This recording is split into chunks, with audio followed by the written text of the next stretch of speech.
So let's move into problem number 18 now. Let's read out the problem. Okay.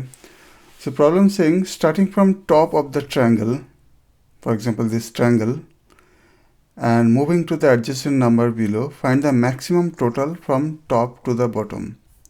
In this case, maximum total is 23. However, one thing you have to find out.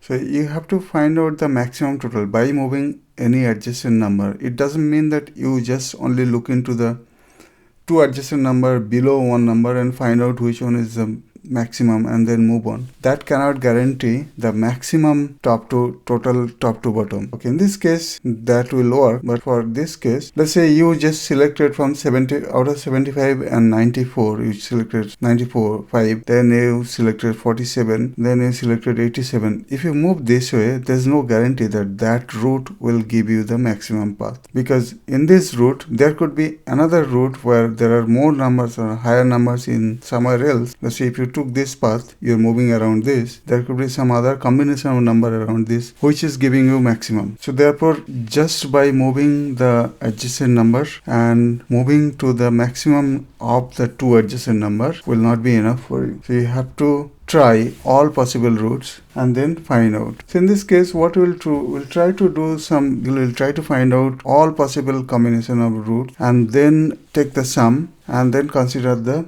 highest sum. That will be our approach here. So first of all, let's do one thing. But yeah, another thing you have to consider here. So this is just the position. If you just take the positions, when we are trying to find out all possible routes, we don't need to care about the content of this. Okay, only the position is enough for us. And if you look at that, for the first row, there is only one number. Second row is 2 number. Third row 3 number, and so on. There are total 15 rows, and there will be 15 numbers. So let's say I know that there is a level. We have a level 15.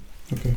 There are total 15 level in this problem here, and you know that the first level have only one element, array of list in 0.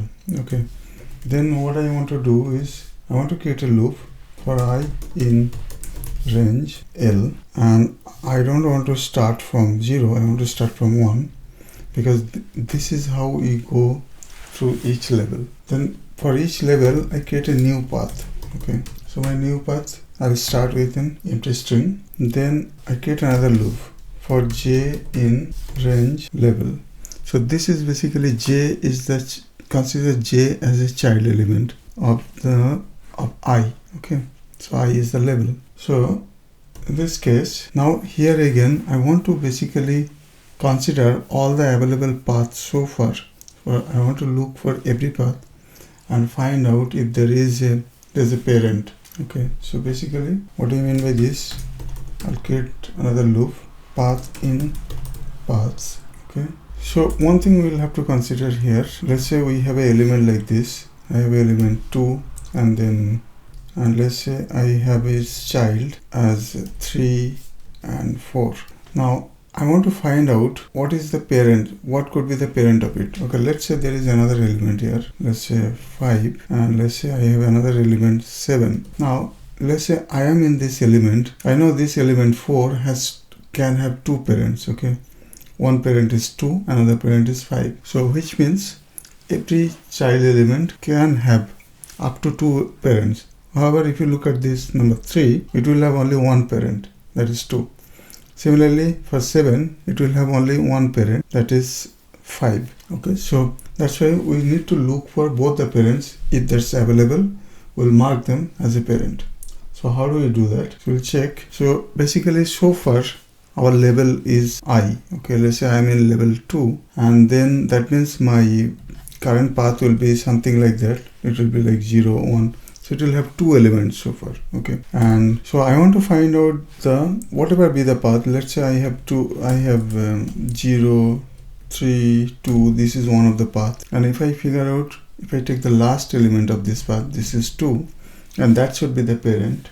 Okay, and that's why what we'll do, we'll check if path position -1 equal to j -1.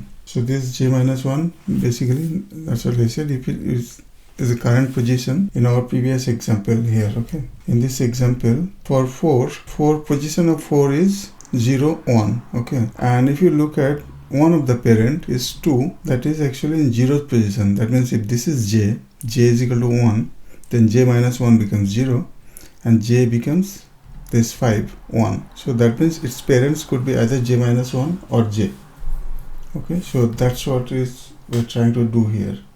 We'll say if, let's say, I'll start with j. If the current parent is j equal to j, then we know this is one of the parent. Then we are gonna append. We want to append the current path plus then j. So this is how it's kind of appending j into this path. Yeah. So now similarly, we also need to check if path minus 1, j minus 1. Then we want to do the same thing. We want to add new path dot append, then we want to add path. So that means j element is added as a child element to both the parents. That's what was done here. Okay, now once we are done, so we are doing this for each path. Now once we have calculated, then we have this path is equal to new path. If you want, you can basically try to print. Let's say I want to print the total number of paths up to level I. Okay, how many paths? Total path to level, so I want to do an if string, I is equal to, I can say the length. Okay, so let's try this out. Okay, so if you look at up to level 1 is 2, then 4, 8. So basically we are doubling. So as we move on along every level, so our number of paths keep getting doubled. Okay, so now our path should contains everything. If you look at path 0, then this becomes all zeros, which basically means all the left element. If you take the last path, that's minus 1, the last path, it becomes 0, 1, 2, 3, 5, which means that it is the right side, all the right side elements. So yeah, that should do our. Now what we have to do, we have to find out. Now we have all the possible paths, and then we have to find out the maximum. So it's like that. For paths, this is equal to 0. And what we want to do is, well, let's look at our data now. The data looks correct. So what we want to do is, we want to check for index position in enumerate path sum. So we are checking, we're just counting the sum for each path. Okay, so that becomes integer. I don't need integer. That becomes our data. Now here we want to check if sum is greater than max. Basically we are just checking the maximum of it. Max is equal to sum. This is idx. Yeah, so this is our max. That should be our answer. If you look at our paths, there are multiple paths, and if you just look at the length of our path, there are 32,000 paths. Then j is from the child to the paths variable. Okay, I'm logged out. 1074. Yes, our answer is correct. So that's it for the current edition. Thanks for watching. Coming up next is problem number 19. Thanks again.